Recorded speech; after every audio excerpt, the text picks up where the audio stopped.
नमस्कार दोस्तों, स्वागत है आपका आपके अपने YouTube channel job with PD में। क्वेश्चन नंबर 5 है, जांच कीजिए कि क्या किसी प्राकृत संख्या n के लिए संख्या 6 की पावर n अंक 0 पे समाप्त हो सकता है या नहीं हो सकता है। ये हमें जांच करके बताना है। हमें दिया गया है कि 6 की पावर n यहाँ पे क्या है, प्राकृत संख्या है। प्राकृत संख्या का मीन्स क्या होता है, जो संख्याएं कहाँ से स्टार्ट होती है, 1 से स्टार्ट होती है और कहाँ तक चलती है, आपकी अनंत तक चलती है।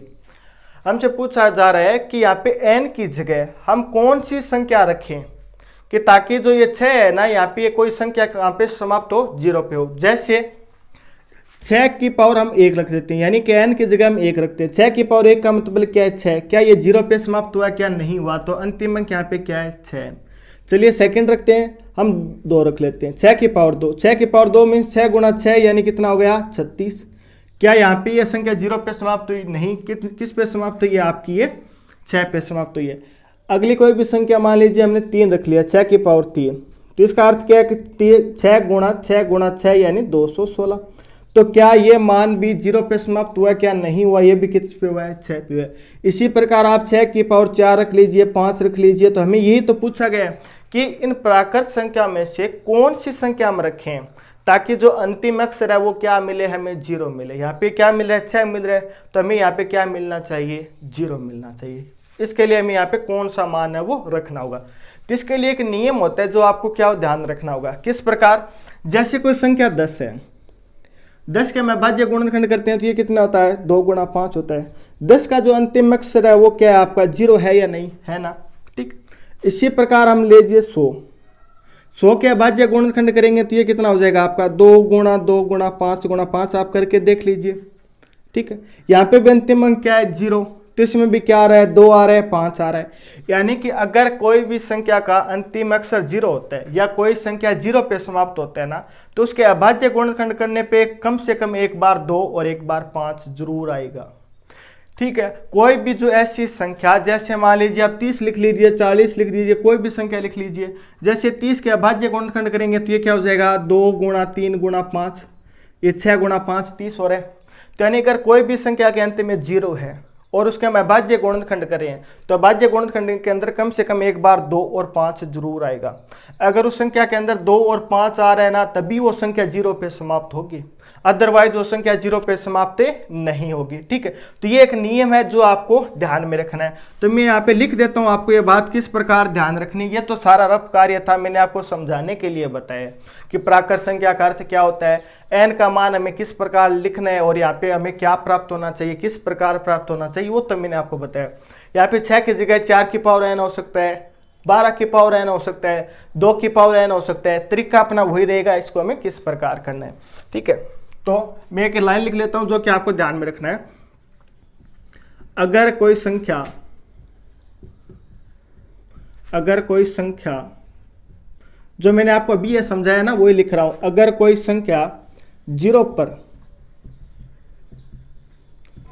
पर समाप्त होती है तो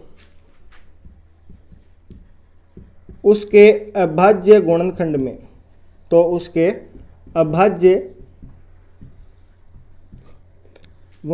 में कम से कम अधिकतम तो कितनी भी बार आ सकता है, कम से कम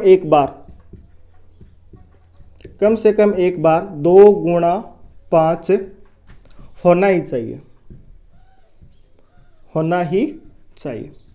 ये बात आपको सबसे पहले लिखनी है और याद रखनी है। ये जैसे 10 का मैंने बताया था 2 गुणा 5, 100 का बताया था 2 गुणा 2, 5 गुणा 5, ठीक है।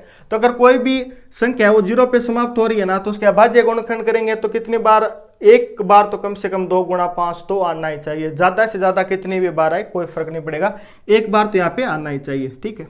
तब हम क्या करेंगे, जो 6 की पावर n है ना, तो 6 की पावर n है, इसके अभाज्य गुणनखंड कर लेंगे तो 6 के अभाज्य गुणनखंड कितना होता है, 2 गुणा 3, और इसकी पावर क्या है, n है।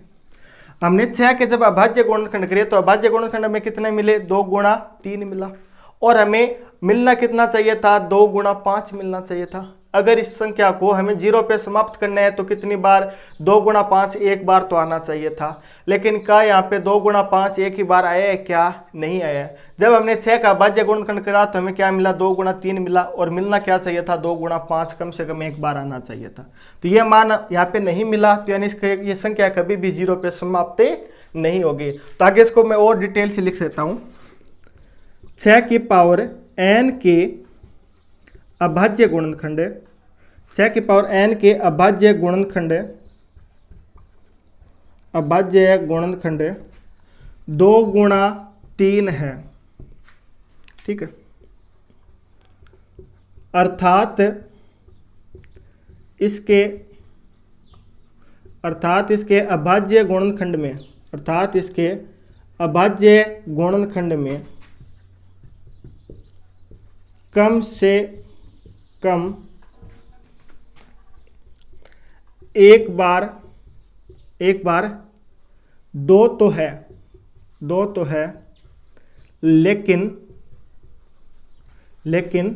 5 नहीं है, क्योंकि दोनों आना चाहिए, 2 भी आना चाहिए, 5 भी आना चाहिए, कम से कम 2 तो एक बार आ गया, 5 नहीं है, तो 5 नहीं है।